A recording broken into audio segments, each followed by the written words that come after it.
자, 뱀 구렁이의 꿈이 또한 회사나 기관, 단체를 상징하는 경우를 살펴보도록 하겠습니다. 이 경우에 작은 뱀은 조그만 구멍가게, 커다란 구렁이는 큰 회사, 기관, 단체를 상징하고 있습니다. 뱀 꼬리가 잘려나가는 것을 지켜본 꿈이다. 회사의 기구 개편과 인사 교체로 감원되는 일로 실현되고 있습니다. 메마른 하수 통로 같은 곳에 약 20m 길이는 되어 보이는 커다란 황구렁이, 그러면은 커다란 기관이나 회사라는 걸 알 수 있습니다. 이 구렁이가 쭉 뻗어 엎드려 있었는데 꼬리 부분에 4분의 1가량이 잘려나가고 없었다. 우리가 보통 이제 꼬리 그러면 머리에 비해서 별로 중요하지 않은, 그러니까 뭐 급한 경우에 꼬리 부분을 좀 잘라내도 살아가는데 큰 지장이 없는, 그래서 회사의 구조조정인 경우에 뭐 아주 유능한 인재, 꼭 필수적인 요원은 남겨두고 좀 필요치 않은 사람들을 정리하는 일로 실현되고 있습니다. 그래서 여기에서는 이 꿈을 꾸고 난 후에 이게 회사가 구렁이 전체라고 한다면 4분의 1가량이 감원됐다. 구렁이 꼬리 부분을 뱀의 한 4분의 1 되는 걸 잘라냈으니까.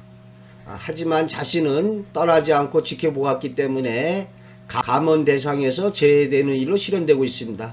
이처럼 뱀이나 구렁이가 사람뿐 아니라 어떤 일거리 대상 또는 기관이나 회사, 단체의 상징으로 등장하기도 합니다.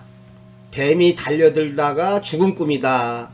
그러면 뱀으로 상징된 어떠한 기관이나 회사, 단체가 이제 몰락의 길을 걷는 거죠.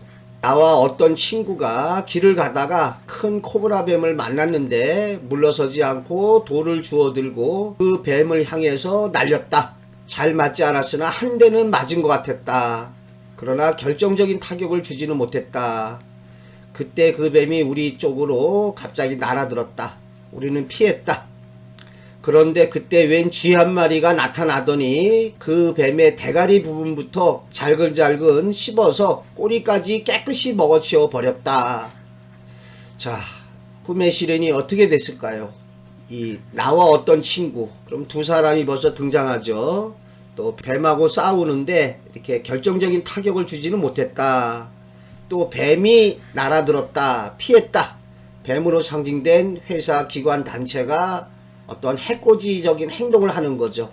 근데 그걸 갖다가 피했으니까 좀 모면하는 거고, 이때 쥐로 상징된 어떠한 외부적인 권력기관이나 외부적인 여건으로 인해서 뱀으로 상징된 어떠한 그 못된 기관, 회사, 단체가 몰락하게 되는 것을 보여주고 있습니다. 자, 살펴보면요. 우리가 던진 돌에 주둥이 부분을 맞아서 피멍이 들어있었다. 그러니까 우리가 던진 돌에 주둥이에 맞고 약간 힘이 빠진 상태에서 쥐의 먹이가 됐다. 그러니까 1차적인 좀 피해는 입은 거죠. 자, 뱀으로 상징된 모 재단의 부패 사건이 국가청렴위원회에 고발된 후에 서울지방검찰청에서 다시 검찰청으로 넘어가서 각각의 범죄에 대해서 형이 선고되고 또 거액을 갖다가 환급하는 일이 약 2년 후에 일어나는 일로 실현되고 있습니다. 쥐한테 잡혀 먹어서 뱀이 완전히 망가지는 일로 실현되고 있습니다. 자, 세 번째, 뱀 속에서 두꺼비가 나온 꿈이다. 선고에 입후보하였다가 낙선했다.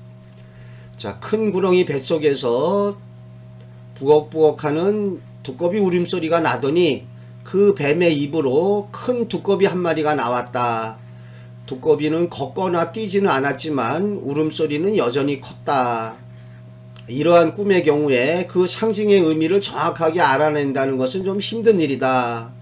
뱀의 뱃속으로 상징되는 어떠한 단체에서 자신의 몸을 드러내는 두꺼비가 튀어나와서 걷거나 뛰지 않았기 때문에 활발한 활동은 이루어지지 않을 것을 예지해주고 있습니다. 이는 선거에 출마한 사람의 꿈으로서 이 꿈에서 큰 구렁이는 많은 이질적인 사람들이 거주하는 선거인 단체이고, 두꺼비는 선거 이 후보자를 대신하고 있다. 뱃속에서 울었던 것은 선거에 입후보하고자 하는 의지의 표명이었으며 실제로 선거에 입후보하였다. 즉 뱀의 입을 통해서 두꺼비가 밖으로 나왔으니까 선거 결과는 낙선되고 말았으니까 그가 당선 가능한 입장에 있었더라도 나온 두꺼비가 활기차게 걷거나 뛰지 않았다는 점이다.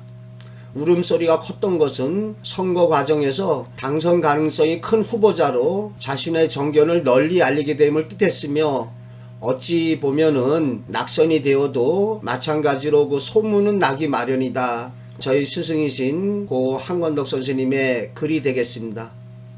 참 새삼 함께 하지 못하는 것에 안타까움이 많습니다.